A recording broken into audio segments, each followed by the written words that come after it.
이제 다 함께 일어나셔서 영과 진리로 하나님께 예배 드리겠습니다.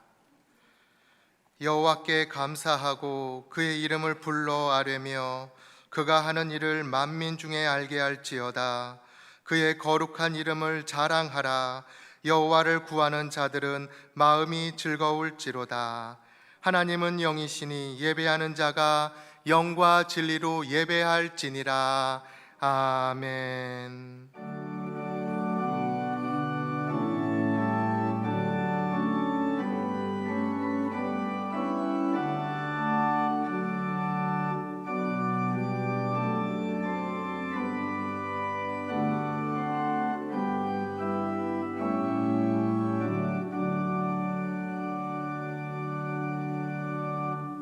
변함없는 사랑으로 우리를 돌보시는 하나님 아버지, 지난 한 주간 동안 우리와 동행하시고 선한 길로 인도하시며 거룩한 주일에 주님 앞에 나와 예배드리게 하심에 감사를 드립니다. 주님과 함께하며 예배하는 이 시간, 주님의 사랑과 은총을 내려주시고 우리가 드리는 찬송과 경배를 받아 주시옵소서. 예배의 시종을 주님께 맡기오며 예수님의 이름으로 기원하옵나이다. 아멘. 이어서 지극히 높으시고 거룩하신 하나님 앞에 겸손히 참회의 기도를 드리시겠습니다. 전능하신 하나님 아버지, 지난 한 주간의 삶을 돌아보며 저희들의 죄와 허물을 주님 앞에 고백합니다. 하나님은 우리에게 무릇 지킬 것보다 내 마음을 지키라고 하셨으나 저희들의 마음은 어리석고 조급하여 실수가 많았습니다.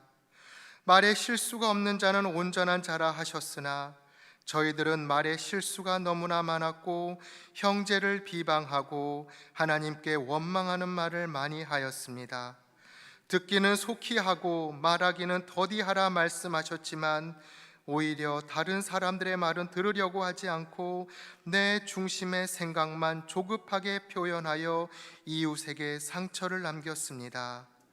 용서의 주님, 이 모든 어리석음과 허물을 용서하여 주시고 이제부터는 말과 행함에 지혜로운 자가 되게 하여 주시옵소서. 예수님의 이름으로 참회의 기도를 드립니다. 아멘. 지금은 주님과 나만이 하는 죄를 고백하면서 묵묵히 참회의 기도를 계속합니다.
여기 우리에게 주시는 하나님의 용서의 말씀이 있습니다.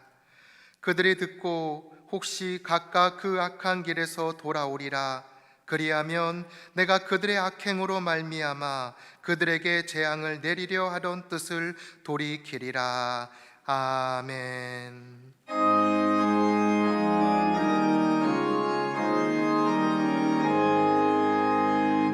만복의 근원 하나님, 온 백성 찬송 드리고 저 천사여 찬송하세. 찬송 성도 성자 성령.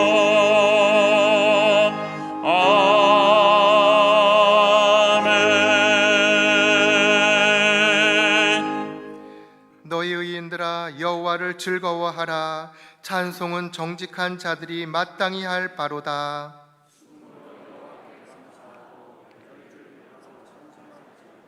새 노래로 그를 노래하며 즐거운 소리로 아름답게 연주할지어다.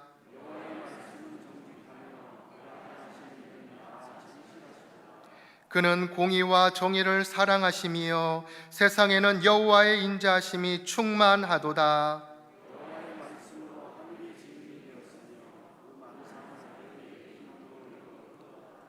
그가 바닷물을 모아 무더기같이 쌓으시며 깊은 물을 곳간에 두시도다.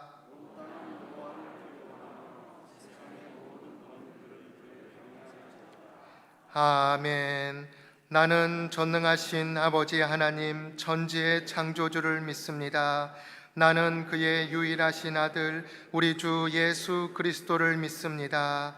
그는 성령으로 잉태되어 동정녀 마리아에게서 나시고 본디오 빌라도에게 고난을 받아 십자가에 못 박혀 죽으시고 장사된 지 사흘 만에 죽은 자 가운데서 다시 살아나셨으며 하늘에 오르시어 전능하신 아버지 하나님 우편에 앉아 계시다가 거기로부터 살아있는 자와 죽은 자를 심판하러 오십니다. 나는 성령을 믿으며 거룩한 공교회와 성도의 교제와 죄를 용서받는 것과 몸의 부활과 영생을 믿습니다. 아멘.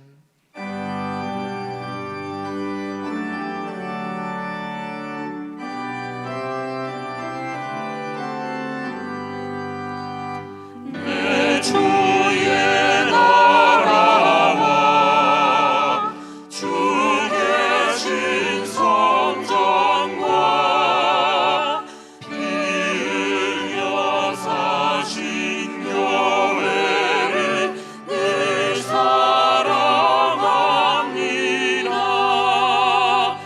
내 주의 교회는 천성과 같아서 눈동자가 시약기사 늘 보시네.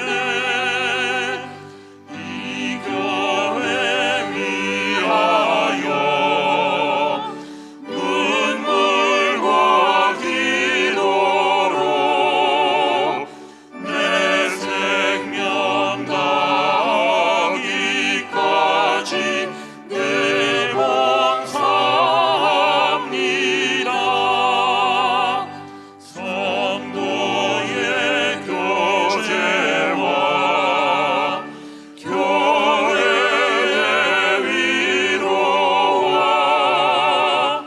우주와 맺은 언약을 늘 기뻐합니다. 하늘의 영광과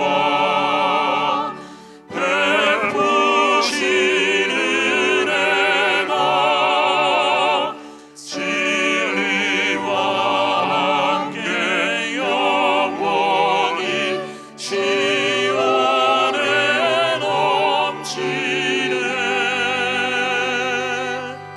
아멘.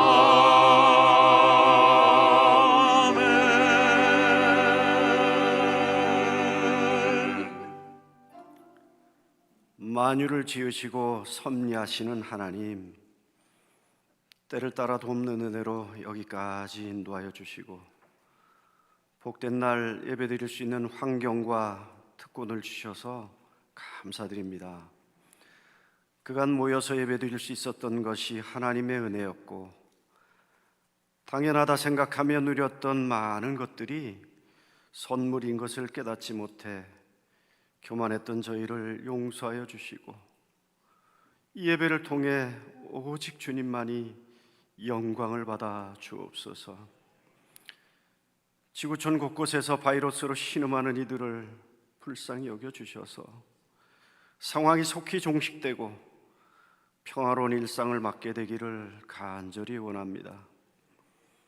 대통령과 위정자들에게 은혜를 주셔서 지혜롭게 나라를 경영함으로 백성들의 마음이 평안하게 하시고 하나님이 통치하심으로 예측할 수 없는 국제 정세 속에서도 젊은이들이 미래를 꿈꿀 수 있는 그런 나라가 되게 하여 주옵소서. 북한 땅에 고통하는 동포들의 생명을 지켜주시고 복음으로 남과 북이 하나 되기를 원합니다. 한국교회가 어려운 때에 고난의 상황을 허락하신 하나님의 뜻을 구하고 깨닫게 하셔서 겸손하게 하나님과 동행함으로 연합하고 하나 되어 정의를 행하고 사랑으로 자비를 베풀게 하옵소서. 우리 주한교회가 선교적 삶으로 세상을 섬기며 치유하게 하시고 이후에 한국교회가 나아갈 방향을 제시하는 선도적 교회가 되기를 원합니다. 바라옵기는 모든 예배와 사역이 속히 완전하게 정상화될 수 있도록 주님 도와주시옵소서. 주한대학원대학교와 주한복지재단이 이와 같은 때에 세워주신 목적대로 아름답게 쓰임받게 하시고 더욱 열악해진 선교 현장에서 소명을 다하고 있는 선교사들과 가족들을 지켜주셔서 상황이 매우 어렵지만 절대로 복음이 중단되지 않게 하시고 한국교회가 저들을 향한 기도와 재정을 이전보다 더 우선하여 감당하기를 원합니다.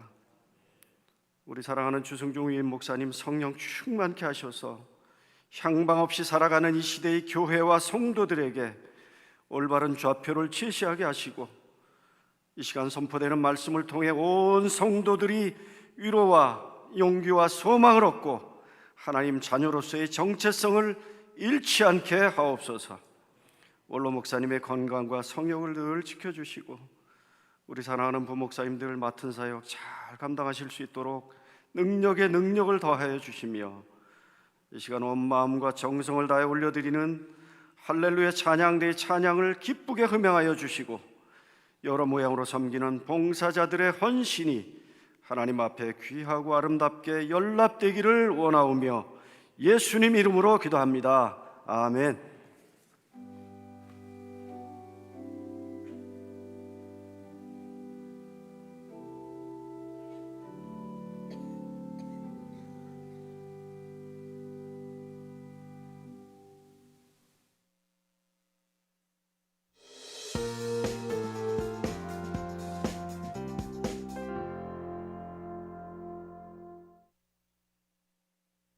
선교적 삶으로 섬기고 치유하는 교회인 우리 주한교회는 코로나 바이러스로 인해 어렵고 힘든 시기를 보내고 있는 지역사회 소상공인들과 취약계층에게 희망을 주고 부활하신 예수님의 사랑을 전하고자 공감 소비운동, 이웃과 함께하는 부활절 기쁨의 50일 운동을 진행하고 있습니다.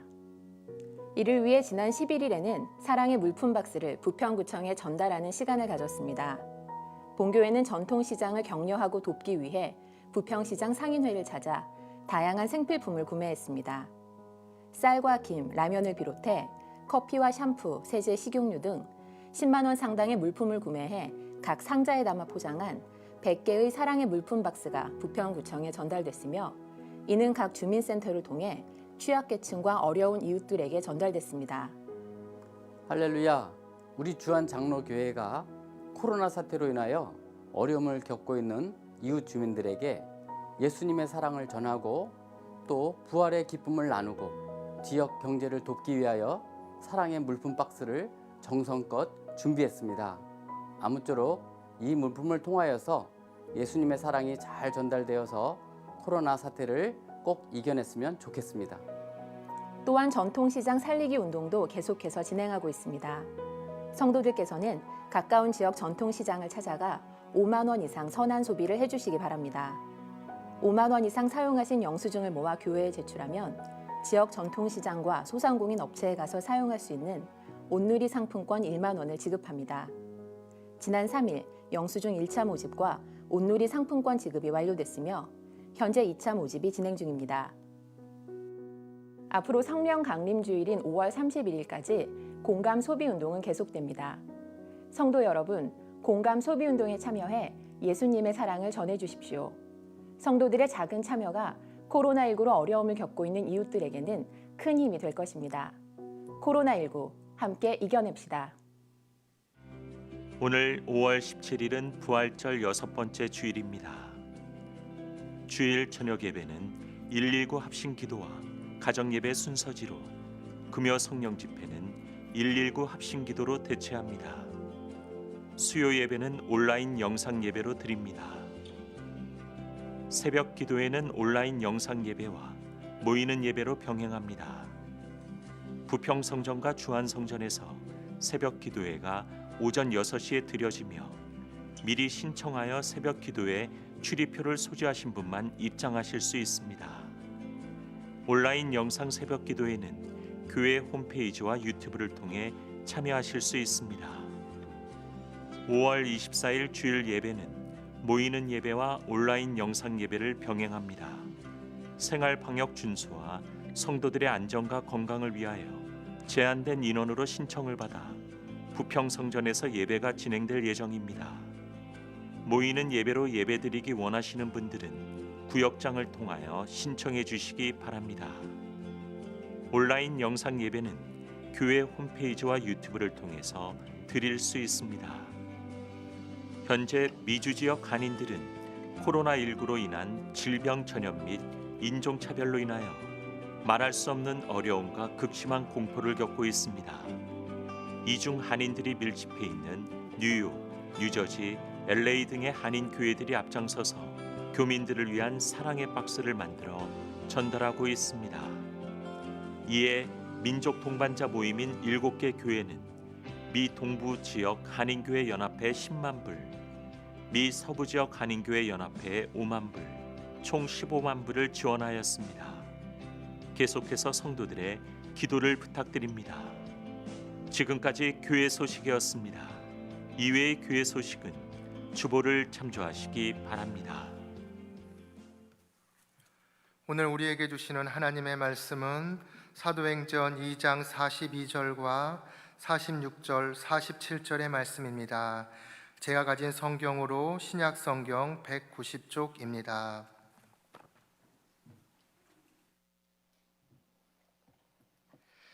이제 하나님의 말씀을 봉독하겠습니다. 이 말씀을 봉독할 때에 살아계신 하나님의 음성을 다 함께 들으실 수 있기를 바랍니다. 하나님의 말씀입니다. 그들이 사도의 가르침을 받아 서로 교제하고 떡을 떼며 오로지 기도하기를 힘쓰니라. 날마다 마음을 같이하여 성전에 모이기를 힘쓰고 집에서 떡을 떼며 기쁨과 순전한 마음으로 음식을 먹고 하나님을 찬미하며 또 온 백성에게 칭송을 받으니 주께서 구원받는 사람을 날마다 더하게 하시니라. 아멘.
찬양 하나님께서 영광 받으실 줄 믿습니다. 감사합니다. 예, 우리 함께 같이 서로 인사하겠습니다. 오늘도 주님의 은혜가 함께 하시기 바랍니다. 서로 같이 주의 은혜를 축복하시기 바랍니다. 예, 오늘도 예배하러 모인 여러 성도님들의 삶 속에, 가정 속에 우리 주님의 놀라운 은혜와 평강이 함께 하시기를 축원합니다. 또 이 집에서 영상으로 예배드리고 있는 모든 성도님들의 삶 속에도, 가정에도 우리 주님의 은혜가 충만하기를 축원합니다.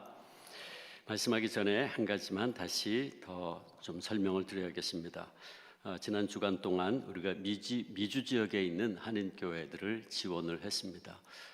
지원 요청이 왔는데 여러분 뭐 들어서 아시겠지만 미국이 지금 의료계통은 완전히 무너졌습니다. 그래서 일반 사람들은 보험이 너무 비싸기 때문에 들 수도 없고, 그래서 보통 사람들은 밖으로 나갔다가는 이게 지금 코로나 바이러스에 걸리면 죽을 수도 있다라고 하는 그 공포감이 비교할 수가 없습니다. 보험도 없죠.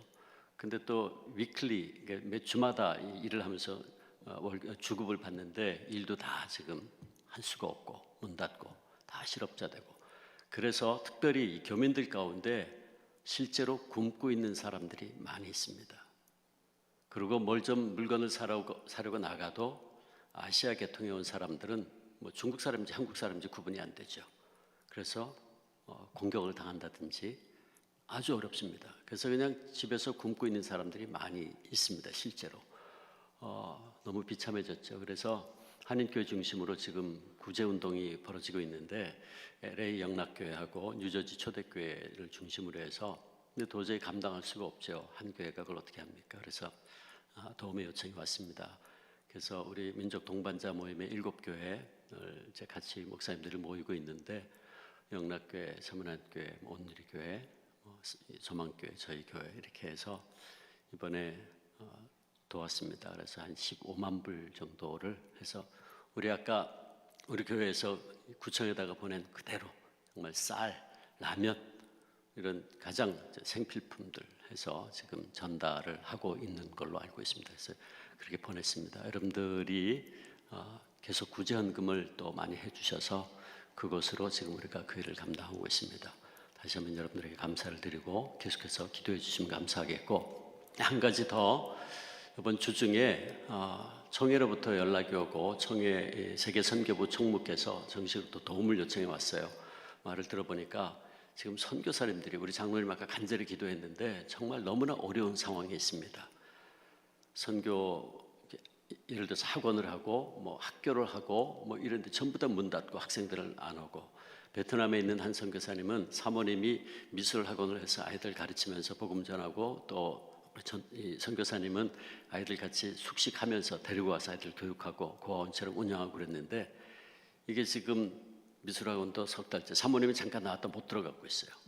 그러니까 문은 닫혔고 아이들은 안 오고 월세는 계속 내야 되고, 20년 동안 지금 세워놓은 그 선교 기반이 지금 성들이 지금 무너질 수밖에 없는 그런 상황이 돼서 너무너무 절박한 상황으로 지금 도움 요청이 많이 들어오고 있답니다. 그러면서 저한테 연락이 왔어요. 그래서 이거 뭐 지극히 저 개인적인 생각이지만 저는 사실 이번에 재난기금 신청 안 하려고 그랬거든요. 기부하려고 그랬는데 제 마음속에 아니다, 나는 개인적으로 그거를 선교사님한테 보내야겠다, 그런 생각을 했습니다. 어쨌든 여러분들이 계속해서 교회에 구제헌금을 함께 나눠주시면 그걸로 역시 선교사님들의 그 선교사역도 20년 30년 했던 그 선교 사역이 다 무너져 버릴 수 없는 이런 상황 속에서 도울 수 있으리라 믿습니다. 여러분들이 함께 기도해 주시고 동참해 주시면 감사하겠습니다. 기도하겠습니다. 아버지 하나님, 저희들에게 또 이 귀한 날, 복된 날 허락하시고 주의 전에 나와 주님을 사모하며 주만 따라가리라, 주와 함께하리라 고백하며 찬양하고 예배하게 하시니 감사합니다. 주님, 우리가 이 시간 또 말씀 듣습니다.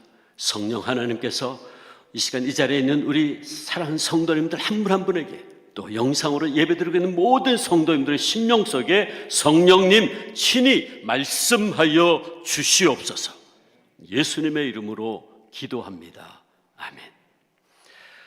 어느 날 유명한 부흥사 무디 목사님께서 벽난로 앞에 앉아 있는데 한 청년이 찾아왔습니다. 그리고 그 청년이 질문을 합니다. 목사님, 꼭 교회에 나가야만 신앙생활 하는 것입니까? 개인적으로 성경 공부도 열심히 하고 성경도 열심히 읽고 또 열심히 기도하면 되는 것 아닌가요? 그때 무디 목사님이 아무런 대답도 없이 집히던 장작들을 흐트러 놓았습니다. 그러자 장작불이 하나 둘 꺼지기 시작했고 금세 방 안에 냉기가 감돌기 시작했습니다. 그때 무디 목사님이 청년에게 말했습니다. 여보게, 조금 전에는 온 집안이 훈훈했는데 지금 왜 이렇게 추운 줄 알겠나? 그랬더니 청년이 아니 목사님께서 장작을 흐트러 놔서 불이 꺼졌기 때문이지요. 그러자 무디 목사님이 청년에게 이렇게 대답합니다. 교회도 그리스도인들이 모여야 하나님의 능력이 임하고 성령의 불이 타오르게 되는 걸세. 모여서 서로 대화하고 삶을 나누어야 사랑의 불이 훈훈하게 유지되는 것일세. 짧은 이야기지만 오늘 우리 한국교회에 주는 교훈이 있는 이야기입니다. 그동안 한국의 많은 교회들이 코로나19로 인해서 예배당에서 모여 예배하고 교제하는 것을 자제하고 인터넷 영상으로 예배를 드렸습니다.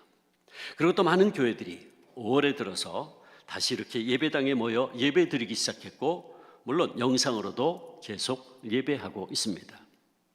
여러분들이 아마도 우리가 영상 예배를 시작한 두 번째 주일 3월 1일인데 그때 제가 전했던 주일과 성전에 관하여라는 제하의 설교를 기억하실 것입니다.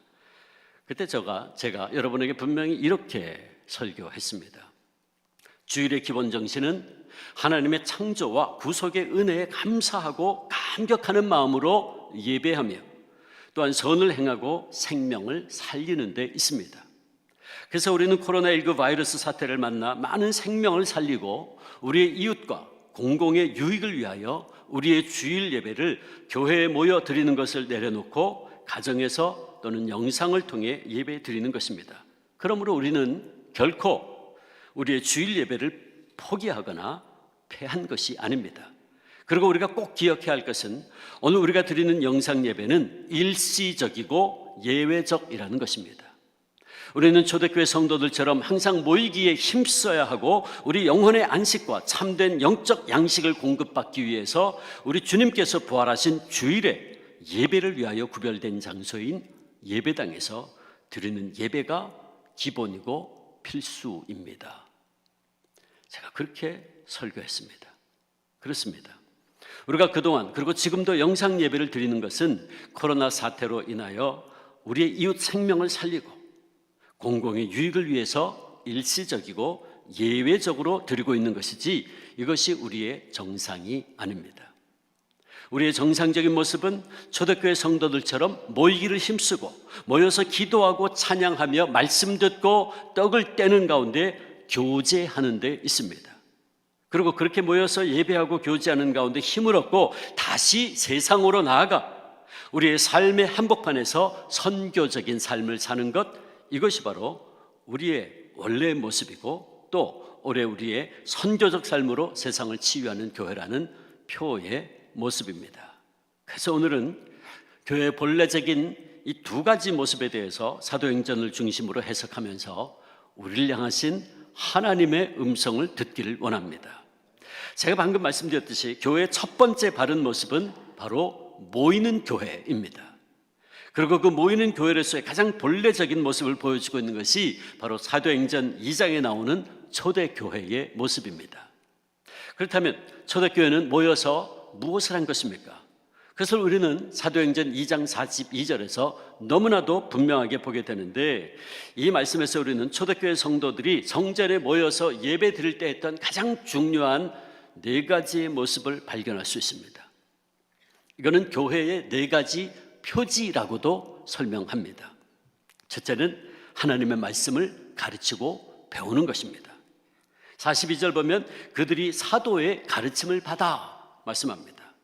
초대교회 성도들은 성전이나 혹은 가정에서 열심히 모이기를 힘썼고 심지어 그들은 오늘 본문 46절에 의하면 날마다 성전에 모이기를 힘썼다고 했습니다. 그리고 그렇게 모여서 예배하는 가운데 사도들을 통해서 하나님의 말씀을 듣고 배웠습니다. 그리고 사도들의 가르침의 내용은 분명했죠. 그래서 오직 예수 그리스도의 생애와 교훈의 말씀과 십자가의 구원 사역, 즉 복음을 가르쳤습니다. 분명히 예수님께서는 제자들에게 말씀하시기를 마태복음 28장 19절 20절에서 너희는 가서 모든 족속을 제자로 삼아 아버지와 아들과 성령의 이름으로 세례를 베풀고 내가 너희에게 분부한 모든 것을 가르쳐 지키게 하라 말씀했어요. 제자들은 바로 그 예수님의 생애와 교훈 그리고 십자가의 복음에 대해서 가르친 겁니다. 그러므로 초대교회의 교회됨의 본질은 바로 예수 그리스도의 복음의 선포와 구원 진리에 대한 가르침과 배움에 있었습니다. 우리가 모여서 예배드릴 때마다 하나님의 말씀을 봉독하고 설교를 듣는 이유가 바로 여기 있습니다.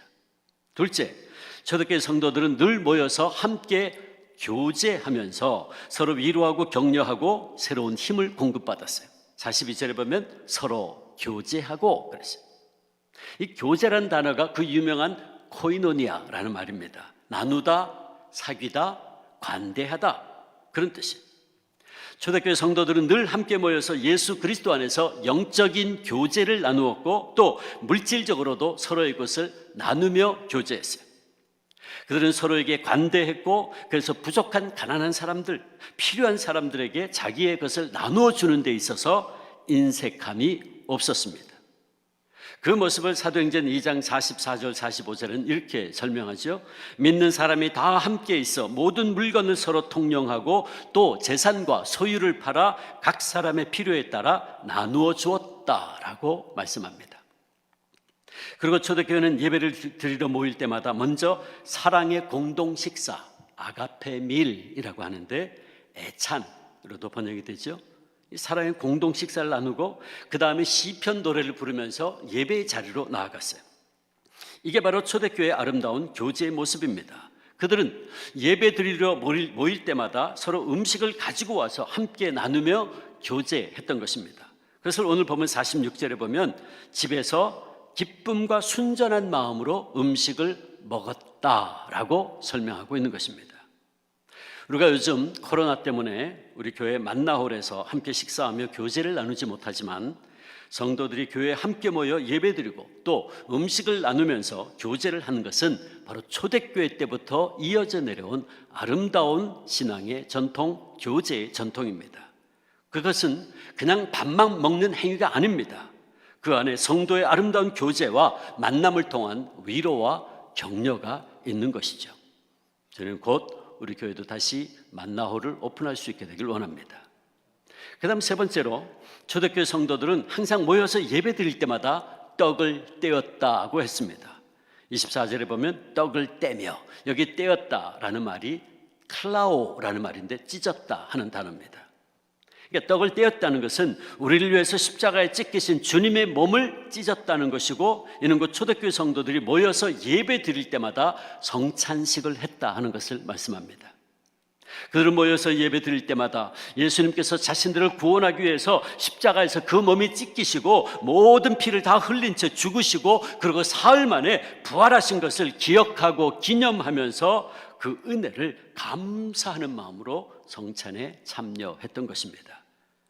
그리고 그때마다 그들은 주님의 놀라운 사랑에 감격하면서 주님의 생명을 먹고 마시며 사는 사람답게 이제 주님의 손과 발이 되어 살 것을 굳게 결심했던 것입니다.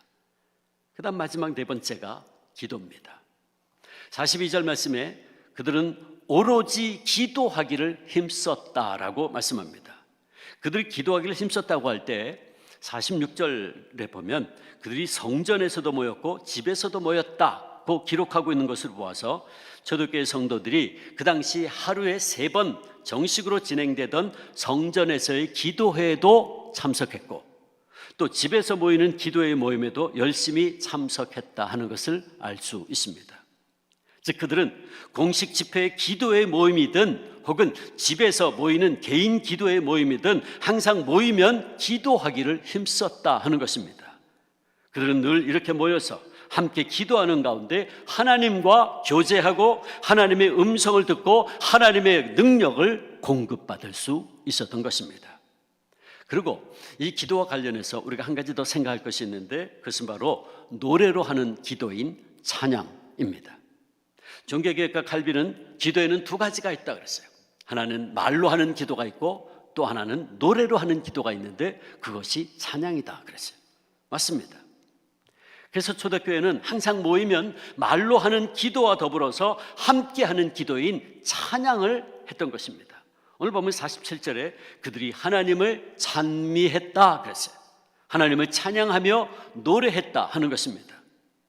골로새 3장 16절에도 보면 그리스도의 말씀이, 무엇보다 말씀이 먼저예요. 말씀이 너희 속에 풍성히 거하여 모든 지혜로 피차 가르치며 권면하고, 그 다음에 시와 찬송과 신령한 노래를 부르며 감사하는 마음으로 하나님을 찬양했다라고 기록해서 초대교회 성도들은 항상 모이면 예배하는 가운데 먼저 말씀을 듣고 그리고 그 말씀에 대한 응답으로 하나님을 찬미했다 하는 것을 알 수 있죠. 그리고 그 찬양 가운데 거하시는 주님의 임재를 다윗이 고백했죠. 시편 22편 3절에 찬양 가운데 거하시는 주여, 주님은 우리의 찬양 가운데 거하신다. 찬양 가운데 거하시는 주님의 임재를 경험하고 힘과 능력과 위로를 얻을 수 있었던 것이 바로 초대교회 교인들의 모습이었다 하는 것입니다. 사랑하는 성도 여러분, 우리가 지금까지 보고 들은 대로 모이기에 힘쓰는 교회, 이것이 바로 모든 교회의 원형이라고 할 수 있는 초대교회의 모습입니다. 왜 우리가 오늘도 주일마다 이렇게 예배당에 모여서 예배하며 주 안에서 교제하는 것입니까?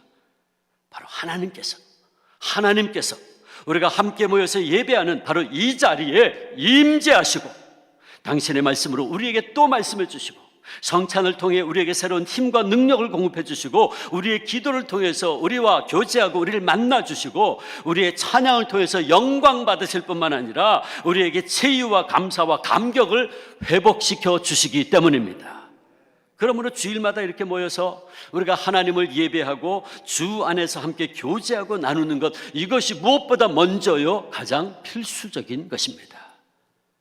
제가 요즘 어떤 통계를 보니까 코로나 이후에 많은 성도들이 석 달 이상을 집에서 영상으로 예배를 드리다 보니 이제는 영상 예배에 편안함을 느끼기 시작했고, 그래서 굳이 예배당에 가서 예배 드릴 필요 없이 인터넷 예배를 지금처럼 집에서 드리는 것도 편하겠다, 괜찮겠다라고 대답한 비율이 20% 정도 된다고 그래요. 굳이 신경 써서 옷 차려입지 않아도 되고 시간 제약도 없이 인터넷 예배 드리는 거 편리하다는 것입니다. 여러분, 우리 주안교회 성도들 가운데는 그런 분들이 없으리라고 생각하지만 만약 우리 가운데도 혹시 그런 생각을 하는 분이 계시다면 그건 우리가 오판하는 겁니다. 우리가 혼자서도 신앙생활 잘할 수 있을 것처럼 생각하지만 그것처럼 위험한 생각이 없어요. 그래서 저는 가난한 성도들을 보면 참 안타깝습니다. 오늘 이 세대가 점점 악해져 가고 있어요. 사탄은 수단 방법 가리지 않고 세상의 쾌락과 온갖 방법으로 우리를 유혹하고 공격하고 있고 어떻게 해서든지 믿는 자들이 모이지 못하도록 방해하고 있어요.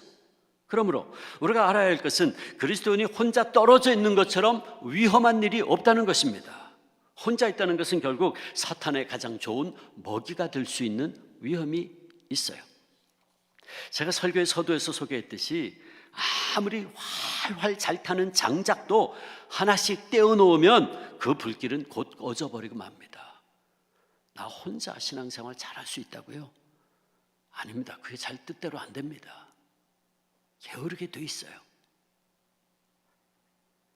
그러나 꺼져가는 장작불도 여러 개를 얼기설기 쌓아놓으면 서로의 불길을 작용시켜서 다시 활활 타오르고 열기를 내게 돼 있는 거예요. 마찬가지로 그리스도인들이 함께 모였으면 서로 힘을 얻을 수 있어요. 그리고 사탄이 마음 놓고 공격 못해요. 그러나 흩어져 있으면 아주 좋은 사탄의 공격의 대상이 됩니다. 그러므로 우리는 이제 코로나 사태가 진정되면 더 모이기를 힘써야 할 것입니다. 함께 모여서 교제하고 예배하고 기도하는 가 그리고 찬양하는 바로 그 자리에서 우리 주님이 임재를 경험하고 우리는 다시 한번 힘과 능력을 계속해서 공급받아야 할 것입니다. 지난 주간에 이태원 클럽에서의 집단 감염으로 다시 확진자가 늘어나고 있습니다. 제가 어제 기사를 보니까 중앙일보 기사에 이럴 땐 놀아야 찐이라는 타이틀이더라고요. 이럴 땐 놀아야 찐. 찐이라는 건 진짜라는 거죠. 그래서 젊은 사람들 표현이 있더라고요. 근데 그 기사를 보니까 지난 주말 이태원과 홍대에서 확진자가 나오자 젊은이들이 건대 앞으로 몰려가서 건대 앞이 불야성을 이루었다 하는 내용이었어요. 젊은이 한 사람이 인터뷰를 했는데 뭐라 그랬냐면 이럴 땐 놀아야 찐이죠 그랬더라고요. 그 제목이 이럴 땐 놀아야 찐이다. 제가 그 인터뷰를 보고는 사실 참 안타까웠어요. 그러다가 그 젊은이의 표현이 저한테 다르게 와닿았어요. 이럴 땐 놀아야 찐이 아니라 이럴 땐 모여야 찐이지, 그 생각을 했어요. 이럴 땐 모여야 찐이다. 혹시라도 제가 모이자고 이야기하는 것이 무책임하게 들린다고 생각하는 분이 계실지도 모르겠어요. 특히 지난주 우리 인천 지역에서도 2차, 3차 감염이 일어난 것을 보고 우려하시는 분들도 계실 겁니다. 인천에서 지난 5월 2일과 3일 서울 이태원 클럽을 방문했다가 확진 판정을 받은 학원 강사가 그걸 속이는 바람에 2차로 감염된 수강생들이 나타나고 또 그 아이들이 감염 사실을 알지 못한 채 교회를 가는 바람에 마치 교회 두 곳이 코로나의 집단 감염의 온상인 것처럼 처음에는 보도가 나왔어요. 제가 처음에 그 보도를 보고 깜짝 놀랐어요. 아유, 큰일 났다. 근데 나중에 알고 보니까 그게 아니에요. 이태원 클럽을 다녀온 학원 강사의 이름은 개인정보를 보호한다 그러면서 공개하지 못하면서 교회 두 곳의 이름은 버젓이 팔복교회 온사랑 장로교회라고 언론에 오르내리는 걸 보고 제가 속이 상했어요. 사실은 그게 아니었거든요.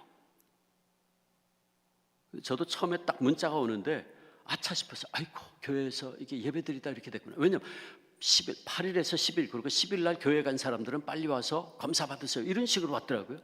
그 마치 교회 예배드리다가 감염된 것처럼 말이지. 그렇게 질병본부에서도 보고하고 제가 화가 났어요. 항의했습니다. 뭐 하는 거냐고. 오히려 피해자인데.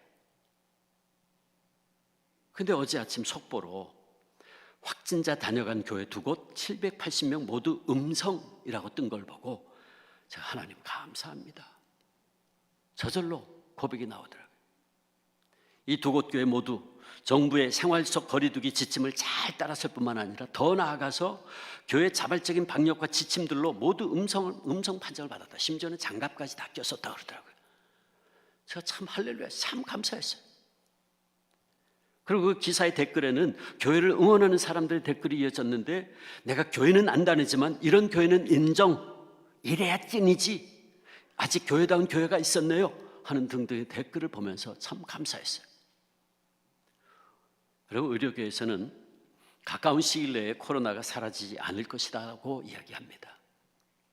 이제는 코로나라는 비정상적인 상황에서 생활 속 거리두기를 시행하면서 우리 일상을 회복해 갈 수밖에 없습니다. 그리고 우리 믿는 사람들에게 있어서 첫 번째 회복은 모여서 예배하는 것을 회복하는 것입니다. 우리가 팔복교회와 온사랑 장로교회처럼 잘 모이면서 모범을 볼 수 있어야 됩니다. 우리 원로 목사님 계실 때 우리 주안교회는 예수사랑 큰 잔치를 통해 한국에서 가장 잘 모이고 전도 잘하는 교회였어요. 지금도 그렇지만 한국의 많은 교회들이 우리 주안교회를 배우려고 왔어요.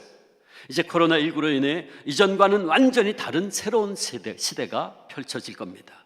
다시는 코로나 사태 이전으로 완전히 돌아갈 수는 없을 겁니다. 그러므로 이제 우리는 과거가 아니라 코로나 이후에 맞는 새로운 모델을 만들어 가야 합니다. 지난 몇 달간 사회적 거리두기를 실시하는 동안 우리 주안교회는 한국교회의 가장 모범적인 교회이자 새로운 모델이었습니다. 여러분 자부하셔도 됩니다. 근데 이제 제가 성도님들께 다시 한번 도전합니다. 우리 생활 속 거리두기를 잘 실천하면서도 가장 잘 모이는 교회가 됩시다. 누구보다 정부의 지침에도 잘 협조하고 개인 위생도 철저하게 하지만 모이기를 힘써서 함께 예배하고 말씀 배우고 함께 교제하고 떡을 떼고 열심히 기도하고 뜨겁게 찬양하는 교회가 됩시다. 이것이 2020년 코로나 시대를 살아가는 우리 그리스도인들의 본질적인 사명이에요. 아드 폰테스, 본질로 돌아가야 돼요. 이런 위기의 순간대일수록 우리는 기초로 돌아가야 되는 거예요. 기본을 회복해야 되는 거예요. 다른 거 없어요. 어떤 방법 수단 아닙니다. 기본으로 돌아가야 되는 거예요. 말씀과 기도로 돌아가야 되는 거예요. 다음에 이제 우리가 생각할 것은 이렇게 먼저 모이는 교회로 주일마다 모여서 예배하는 가운데 하나님 만나고 말씀과 성찬으로 주님 만나고 기도를 통해 하나님과 대화하고 찬양을 통해 그리스도의 임재를 경험하고 서로 간의 아름다운 교제를 통해서 위로하고 격려받은 성도들은 이제 뭘 해야 되나? 흩어져 세상으로 나가야 합니다. 흩어지는 교회로서 역할을 해야 한다는 말씀이에요. 우리가 오늘 본문에서 발견하는 것은 초대교회는 모이기에 힘쓰는 교회이기도 했지만 또 하나는 흩어지는 교회였다는 사실입니다. 즉 흩어져 나가 전도하고 삶으로 선교하는 교회였단 말이에요. 그들은 자기들만 모여서 기뻐하고 받은 바 은혜를 즐기고 있는 그런 사람들이 아니라 자신들이 함께 모여서 받은 바 그 사랑과 은혜를 나아가서 세상 속에서 전달함으로 세상 사람들로부터 칭송을 받고 결과적으로 구원받는 무리가 날마다 더해졌던 그런 교회였어요. 그러니까 초대교회는 모이는 교회로서의 모습과 다음에 흩어지는 교회로서의 모습이 잘 조화되어 있었던 교회의 원형이었던 것입니다. 그 모습을 오늘 본문 47절은 이렇게 설명하지요. 하나님을 찬미하며 또 온 백성에게 칭송을 받으니 주께서 구원받는 사람을 날마다 더하게 하시니라. 여기서 초대교회 성도들이 세상 사람들로부터 칭송을 받았다는 것이 참 중요합니다. 안타깝게도 오늘 한국교회가 코로나 사태 이후로 많은 지탄을 오해를 통해 받게 됐어요. 늘 언론이 신천지 교회 이러는 바람에 교회가 도매급으로 신천지와 같은 이상한 집단 취급을 받게 됐어요. 안타깝죠. 근데 여기 칭송이란 단어는 칼로스란 말인데 좋게 보인다, 호감을 갖게 한다 그런 뜻이에요. 영어 성경은 이것을 favor라고 번역을 했어요. 다른 말로 하면 초대교회 성도들은 매력적이었다 그런 거예요. 그렇다면 초대교회 성도들이 어떤 면에서 세상 사람들에게 매력적으로 보인 것입니까? 그것은 바로 초대교인들의 삶의 모습이 그들과는 달랐기 때문이었어요. 초대교회 성도들은 자기 것을 자기 것이라 하지 아니하고 가난한 사람들 위해서 아낌없이 나누어 주었어요. 자신들의 재산을 다 내어놓아서 가난하고 어려운 사람들의 필요를 따라 나누어 주기를 즐겨했다. 오늘 45절에 그렇게 말씀하잖아요. 그리고 그런 초대교회 성도들의 삶의 모습이 세상 사람들에게는 아주 신선하고 충격적이었던 겁니다. 그 많은 사람들에게 호감을 주었어요. 매력적으로 보였다는 말입니다. 그래서 사람들은 교회와 성도들을 칭송했다 하는 것입니다. 저는 초대교회 성도들의 그런 삶의 모습이 바로 흩어진 교회의 본래적 모습이어야 한다라고 생각해요. 교회가 뭡니까? 제가 일전에 설교했듯이 교회라는 말은 에클레시아라는 말인데 이건 건물을 뜻하는 것이 아니고 예수 그리스도의 부름을 받고 모인 공동체라는 뜻입니다. 그래서 어거스틴도 교회란 택함 받은 자들의 단체 곧 하나님의 영을 받음으로 참된 사랑이라는 성품을 갖춘 성도의 공동체 커뮤니오 상토룸입니다. 더 나아가 하나님 말씀에 의하면 우리 한 사람 한 사람이 성령님을 모신 성전이자 교회이고 그러므로 우리가 모인 그곳이 바로 교회이고 성전인 것입니다. 바울이 이 사실을 이렇게 증언하죠. 고린도전서 3장 16절 너희가 하나님의 성전인 것과 하나님의 성령이 너희 안에 거하시는 것을 알지 못하느냐. 고린도전서 6장 19절 너희 몸은 너희가 하나님께로부터 받은 바 너희 가운데 계신 성령의 전인 줄을 알지 못하느냐. 그렇습니다. 사랑하는 성도 여러분, 바로 저와 여러분 우리 한 사람 한 사람이 하나님의 성전이요 교회라는 말입니다. 초대교회 성도들은 세상 속에서 자신들의 삶을 하나님의 교회로서 구별된 삶을 살았던 겁니다. 비록 세상에서 내가 손해를 본다 해도 그들은 성전으로서의 구별된 삶을 살았습니다. 세상 사람들이 거짓말을 할 때 자기의 유익을 위해서 거짓말하기를 밥 먹듯이 할 때 그들은 진리 편에 서려고 노력했어요. 세상 사람들이 자기의 것을 움켜쥐고 챙길 때에 성도들은 자기의 것을 나누었어요. 제가 작년에 소개했던 마이클 프로스트의 세상을 놀라게 하라 그 책에서 보았듯이 초대교회가 그 거대한 로마 세력을 놀라게 하고 무너뜨릴 수 있었던 비결도 바로 여기에 있었습니다. 초대교회 성도들은 안 믿는 세상 사람들로 하여금 궁금증을 불러일으키는 삶을 살았어요. 도대체 저 사람들 뭔데 저렇게 사는 거지? 호감이 갔단 말이죠. 매력적이었단 말이죠. 그들은 희생적인 삶을 살았고 원수를 사랑했고 핍박하는 자를 용서했고 가난한 자를 돌보았고 굶주린 자를 먹였어요. 모든 나그네를 환영했고 사회 경제적 지위를 따지지 않았어요. 그리스도인 귀족들은 노예를 형제처럼 받아들였고 남녀 간의 평등한 사회적 관계를 유지하려고 노력했고 성적으로 타락하고 동성애가 만연했던 사회 속에서 경건하고 정결한 가정을 지키려고 노력했어요. 그들의 이런 삶은 누가 보더라도 신선했고 충격이었습니다. 그래서 심지어는 로마의 황제들조차 그리스도인들의 친절과 자선과 진실한 행동 때문에 많은 사람들이 기독교로 넘어가고 있다고 걱정을 할 정도였죠. 4세기의 율리아누스 황제는 그리스도인들의 영향력에 놀라면서 그들이 로마 제국을 장악할 것을 두려워할 정도였고 그래서 이렇게 얘기했어요.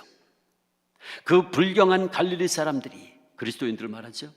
자선 활동에 전력을 기울인 것 때문이라고 짐은 판단하노라. 갈릴리 사람들이 소위 애찬이니 친절이니 음식 대접이니 찾아대면서 갖가지 방법으로 일을 벌리고 있고 그리하여 그 결과 그들 매우 많은 이들을 무신론, 이 황제는 기독교인들을 무신론자들이라고 했어요. 왜냐하면 로마는 황제 숭배 사상을 가지고 있었기 때문에 황제를 숭배하고 있었기 때문에 황제 이외에는 신이 없어요. 그러므로 기독교를 무신론자라 그랬어요. 많은 이들을 무신론에 빠지게 하도다. 그러면서 황제가 신하들에게 이렇게 이야기합니다. 명령한 거죠. 그들이 낯선 자에게 자선을 베풀고 죽은 자의 묘지를 손봐주고 성인처럼 가장하는 삶을 사는 바람에 무신론자들이 급증하는 것을, 그리스도인들이 급증하는 것을 왜 관측하지 못하였느냐? 신하들을 책망하는 거예요. 불경한 갈릴리 사람들이 자국의 빈민뿐만 아니라 로마인까지 후원하고 있으니 만인이 온 세상이 보고서 우리가 지 백성 하나 변변히 돌보지 못한다고 하니 이는 수치로다. 황제가 신하들에게 탄식하며 한 말이에요. 사랑하는 여러분, 이렇게 초대교회 성도들은 자신들의 삶을 통해서 세상 속에 흩어져서 선교적인 삶을 살았어요. 한마디로 그들은 자신의 삶을 통해서 복음을 세상 사람들에게 매력적으로 만들었던 겁니다. 이것입니다. 이것이 바로 초대교회 성도들이 우리에게 가르쳐주고 있는 선교적 삶의 모습입니다. 선교적 삶이 뭡니까? 그래서 우리 믿는 이들이 세상 속에서 하나님의 임재를 드러내는 성전이자 교회로서의 삶을 살아가는 것이죠. 주일이면 이렇게 예배당에 모여 하나님을 예배하고 그 예배 가운데서 하나님의 임재를 경험하고 성령님의 기름 부으심을 통해서 새로운 힘과 능력을 공급받은 성도들이 이제 월요일부터는 세상 속으로 흩어져 나가서 가정에서 직장에서 일터에서 주님의 몸된 교회로서의 역할을 하는 것, 그래서 이 땅에 하나님의 나라가 확장되는데 헌신하며 사는 삶, 이것이 바로 선교적 삶인 것입니다. 여기 자신의 사업장에서 선교적 삶으로 세상을 치유하는 한 사람의 이야기가 있습니다. 경기도 부천시에 위치한 바른손 약국. 이 약국은 365일 24시간 불이 꺼지지 않습니다. 한밤중에 다급히 약국을 찾는 사람들을 위해서 김유곤 약사가 묵묵히 자리를 지키고 있기 때문입니다. 2010년에 대한약사회에서 심야 약국 지원자를 모집했습니다.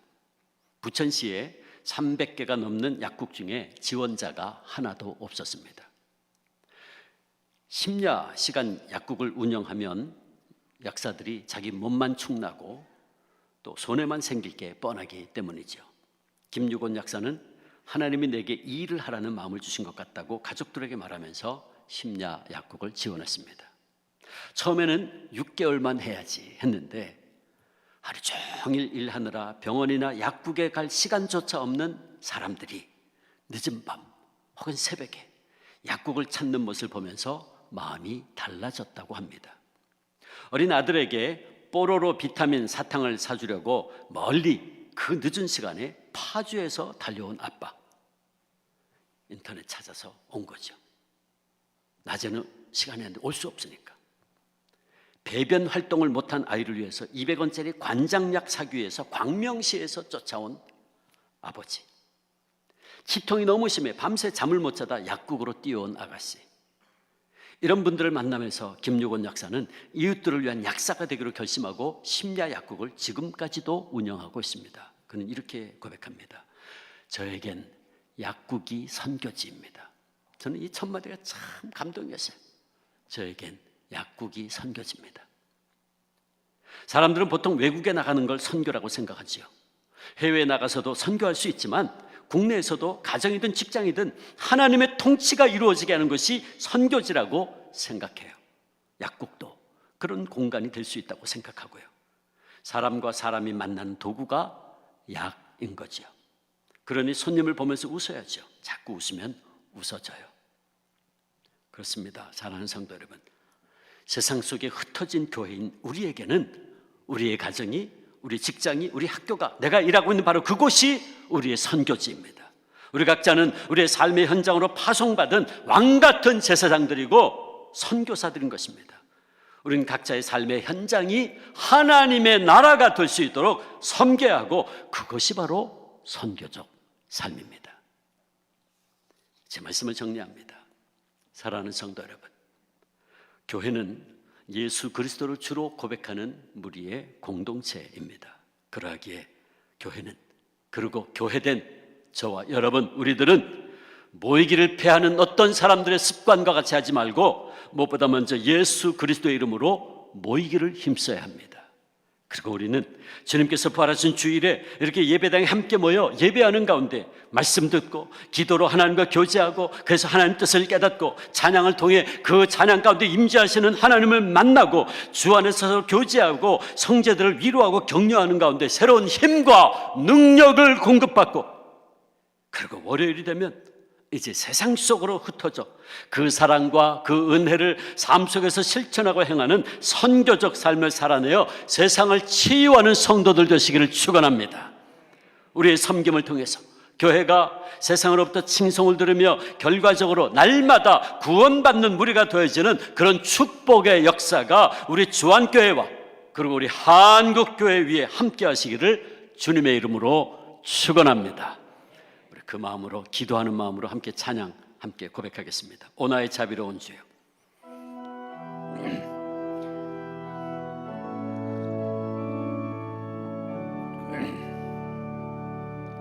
오 나의 자비로운 주여, 나의 몸과 영혼을 주님 은혜로 다 채워주소서. 이 세상 괴로움 걱정 근심 주여 받아주시고, 힘든 세상에서 인도하소서. 모여라 모여라 주께 찬양하라. 나의 귀한 친구야, 주 이름 앞에 너 두 손 모으고, 오 너의 슬픈 세상 눈물, 너의 쌓인 아픔을 십자가 앞에 넘어져 버리고, 예수 예수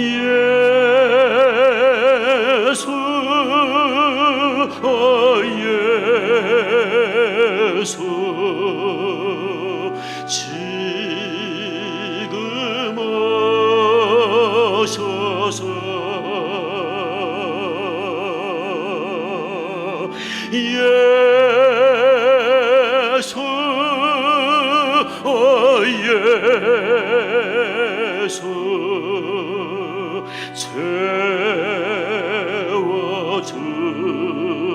채워주소서. 예수 예수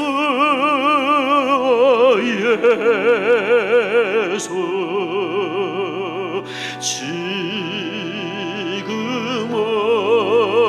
오셔서 예수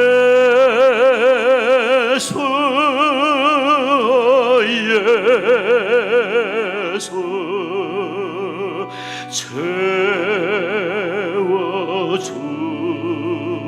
채워주소서.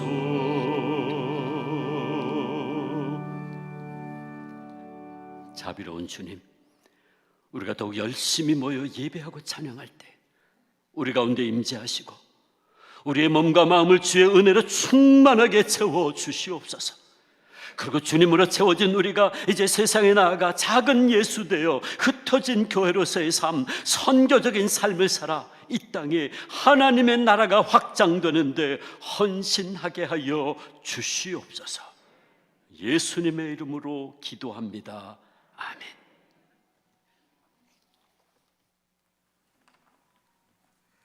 지금은 봉헌 시간입니다. 헌금은 들어오실 때나 나가실 때 헌금함에 넣어주시고, 온라인 영상으로 예배를 드리시는 분들은 안내해드린 헌금 계좌로 봉헌해 주시기 바랍니다.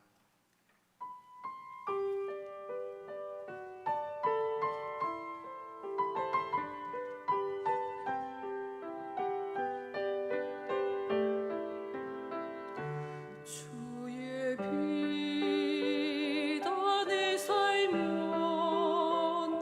갈 길 인도하시리.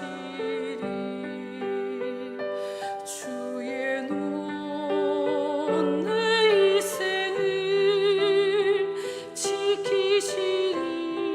늘 지키시리. 죽음의 골짜기도 주의 손 굳게 잡고 담대하게 나가면 밝은 아침 보게 되리. 엎드려 기도하면 주님이 들으시리. 모든 것 협력하여 선하게 이뤄지리라. 내 곁에 주 계시니 두려움 전혀 없고 주님 날 사랑하니 세상이 감당 못하네. 주 앞에 소리를 높여 그 사랑 찬양하리. 온 땅에 주의 사랑 전파하리라. 외치리라. 외치리라. 주 앞에 소리를 높여 그 사랑 찬양하리. 온 땅에 주의 사랑 전파하리라. 외치리. 주의 사랑.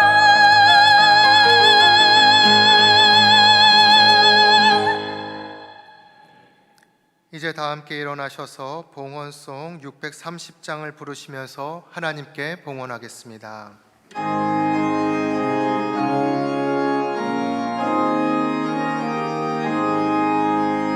진리 피와 생명 되신 주 이 몸을 마시옵니다.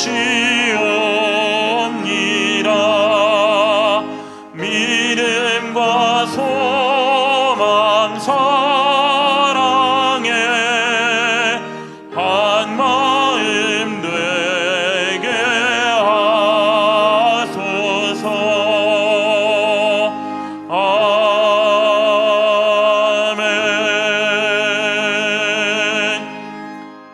아버지 하나님 감사합니다. 오늘도 우리 가운데, 우리의 예배 가운데 임재하시고 우리를 만나주시고 우리에게 말씀해 주시니 감사합니다. 그 사랑, 그 은혜 감사하고 감격하는 마음으로 이 시간 하나님의 백성들 온 마음과 정성과 뜻을 다하여 이 귀한 예물 올려드리오니 주님, 이 모든 예물 기뻐 받아 주시옵소서. 이 예물이 사용되는 곳에서 하나님의 나라가 확장되게 하시고 예수 그리스도의 십자가의 복음이 전해지게 역사하여 주시옵소서. 바치는 손길마다, 가정마다, 일터 위에 하늘의 신령한 은혜와 땅에 기름진 것으로 복 주시사 더 많은 것으로 나누어 주고 베푸는 삶을 살아가는 우리 모두가 되게 하여 주시옵소서. 아버지, 코로나로 말미암아 경제적으로 어려움 가운데 있는 분들이 많이 싸우니 주님 도와주시옵소서. 능력의 오른팔로 붙잡아 이렇게 세워주시고 아버지의 영광을 선포하며 살게 도와주시옵소서.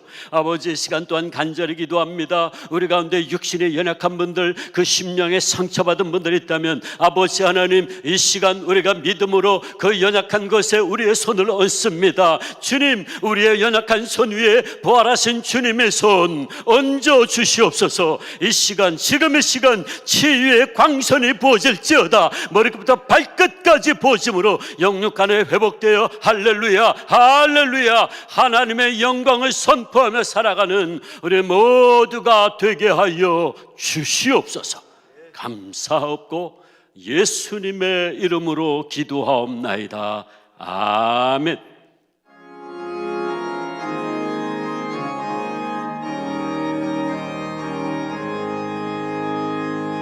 살아계신 주 나의 참된 소망 두려움이 사라지네. 사랑의 주를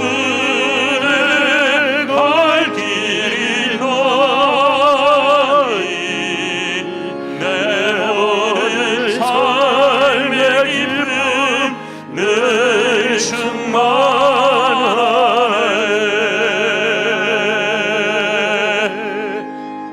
이제는 우리 구주 예수 그리스도의 은혜와 아버지 하나님의 놀라우신 사랑과 성령님의 역사하시고 교통하시며 충만하신 임재가 모여 예배하고 흩어져 증인으로서의 삶을 살기를 다짐하는 주 안의 모든 성도님들, 저들의 삶 속에, 가정 속에, 학교 위에, 일터 위에, 우리의 자녀들과 교회와 한국교회와 선교사님들과 이 민족 위에 이제로부터 영원토록 함께 계시옵기를 간절히 축원하옵나이다.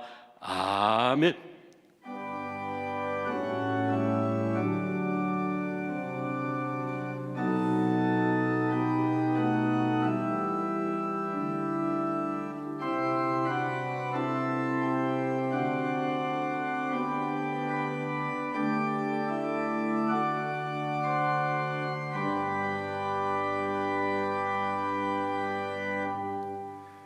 예배를 마쳤습니다. 모두 자리에 앉아 주시고